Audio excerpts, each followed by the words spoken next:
Good morning student. पिछली class में हमने लेसन जो पढ़ा था, लेसन नंबर 14 क्षमादान, कुछ पार्ट बाकी रह गया था। बाकी पार्ट आज हम पढ़ रहे हैं।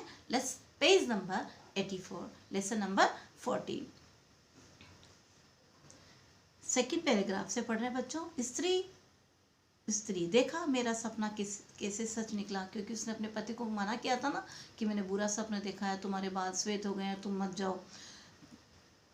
तुम्हें याद है ना, मैंने तुमको उस दिन मेले में जाने से रोका था, तुम्हें उस दिन न चलना चाहिए था, लेकिन मेरी बात नहीं मानी। अगर तुम उस दिन नहीं जाते तो जेल में नहीं होते। सच बताओ, तुमने तो उस सौदागर को नहीं मारा ना। पत्नी अपने पति से कह रही कि सच बताओ, तुमने उसको मारा तो नहीं।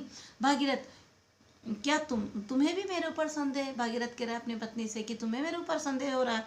यह कहकर वह मुंह ढाप रोने लगा। इतने में सिपाही ने आकर स्त्री को वहां से हटा दिया और भागीरथ सदैव के लिए अपने परिवार से विदा हो गया। घर वालों के चले जाने पर भागीरथ ने यह विचारा कि मेरी स्त्री भी मुझे अपराधी समझती है। भागीरथ को लगा कि देखो, मेरी पत्नी भी मुझे अपराधी समझती है। मैं तो मन में कहा था, बस मालूम हो गया, परमात्मा के सिवा और कोई नहीं जान सकता कि मैं पापी हूं या नहीं। उसने कहा कि मुझे परिवार वाले भी अपराधी मान रहे हैं, ईश्वर के अलावा मुझे कोई नहीं जान सकता कि मैं अपराधी नहीं हूँ। उसी से दया की आशा रखनी चाहिए। फिर उसने छूटने का कोई यत्न नहीं किया। चारों ओर से निराश होकर ईश्वर के ही भरोसे बैठ गया। उसने कोई प्रयास भी नहीं करा और ईश्वर के भरोसे बैठ गया। भागीरथ को पहले तो कोड़े मारे गए, जब घाव भर गए तो लोहग बंदी खाने में भेज दिया गया। वह 26 वर्ष बंदी खाने में पड़ा रहा। उसके बाल पककर सन के से हो गए, यानी बाल पूरे सफेद हो गए। न कभी हंसता न कभी बोलता, परंतु भगवान का भजन नित्य क्या करता था। हंसता न बोलता, केवल ईश्वर पर विश्वास रखता और भगवान के भजन कीर्तन करता। वहाँ उसे दरी बुनने का काम सीख कर कुछ रुपए जमा किए गए। उसको वहाँ पर जब कैदी था ना, तो वहाँ पर दरी बुनने का काम सिखा दिया गया और उसने कुछ रुपए जमा कर लिए। वक्त मोल ले ली। दिन भर काम करने के बाद सांझ को वह सूरज का प्रकाश रहता, वह पुस्तक का पाठ करता और इतवार के दिन बंदी खाने के निकट वाले मंदिर में जाकर पूजा पाठ भी कर लेता। यानी वो ईश्वर पर विश्वास हो गया, उसका परिवार से मोह छूट गया और वो भक्ति भाव में डूब गया। भजन कीर्तन करता, पाठ करता और मंदिर जाता। जेल के कर्मचारी उसे सुशील जानकर उसका मान करते थे। कैदी लोग उसे बूढ़े बाबा अथवा महात्मा कहकर पुकारते थे। कैदी लोग उसको भागीरथ को क्या कहते थे? महात्मा कहते थे। कैदियों को जब कभी कोई अर्जी भेजनी होती तो वे अपना मुखिया बनाते और झगड़े में उसे चुकाया करते, क्योंकि उसका जो है सबने उसको महात्मा मान लिया, क्योंकि वो बहुत शांत स्वभाव का था, किसी से लड़ाई झगड़ा नहीं करता था। और किसी कैदी को चिट्ठी लिखवानी होती तो भागीरथ के पास आते थे। उसे घर का कोई समाचार न मिलता था। उसे ये भी मालूम न था कि स्त्री बालक जीते हैं मर गए, लेकिन उसकी कोई खबर लेने वाला नहीं था। भागीरथ की कोई चिट्ठी विट्ठी नहीं आती थी और उसको ये भी पता नहीं था कि उसकी पत्नी और बच्चे मर गए या जिंदा हैं। आप एक दिन कुछ नए कैदी आए। संध्या समय पुराने कैदी उसके पास आकर पूछने लगे, भाई तुम कहाँ से आए हो और तुमने क्या क्या अपराध किए? भागीरथ उदास बैठा सुनता रहा और नए कैदियों में से एक, अब जो कैदी आए थे नए, उसमें से एक नया कैदी आया। बच्चों 85 पेज पर आओ। कैदी हट्टा कट्टा आदमी था, जिसकी दाढ़ी बाल खूब छटे हुए थे और राम कहानी यूँ सुना रहा था। भाइयों, मेरे मित्र का घोड़ा एक पेड़ से बंधा हुआ था। मुझे घर जाने की जल्दी पड़ी। मैं उस घोड़े पर सवार होकर चला गया। वहां जाकर मैंने घोड़ा छोड़ दिया। मित्र कहीं चला गया था। पुलिस वालों ने चोर ठहराकर मुझे पकड़ लिया। यद्यपि कोई ये नहीं बतला सकता कि मैंने किसका घोड़ा चुराया और कहां से। फिर भी चोरी के अपराध में मुझे यहाँ भेज दिया है। इससे पहले एक बार मैंने ऐसा अपराध किया कि, अब खुद अपने मुंह से बोल रहा है वो व्यक्ति, कि मैं लोहग से भेजे जाने लायक था, परंतु मुझे उस समय कोई नहीं पकड़ सका। अपनी बहादुरी बता रहा है कि मैंने अपराध किया और मुझे किसी ने नहीं पकड़ा, बिना अपराध के यहाँ भेज दिया गया है।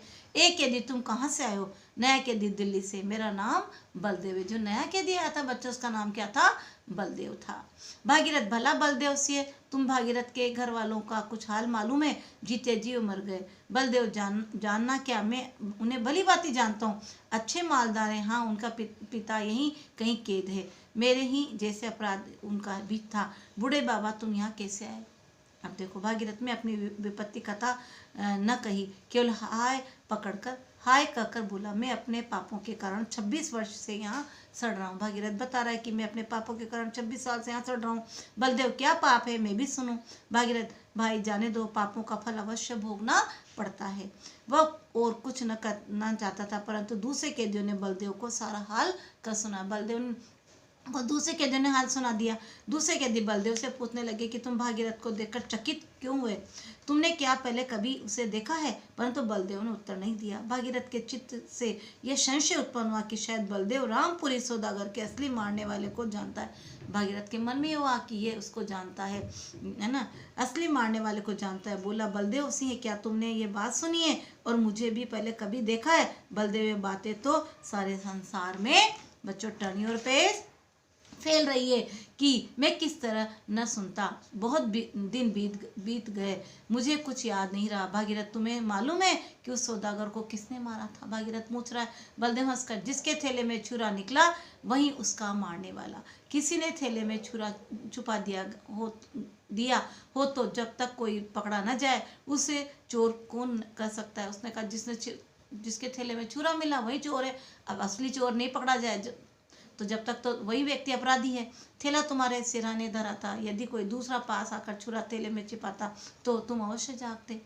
यह बातें सुनकर भागीरथ को निश्चय हो गया कि सौदागर को इसी ने मारा है। उसको विश्वास हो गया बलदेव ने मारा है और वह उठकर वहां से चल दिया। पर सारी रात जागता रहा।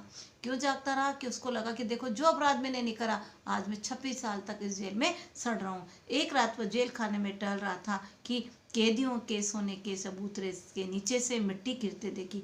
जब सो रहा था ना तो उसने देखा मिट्टी गिर रही है।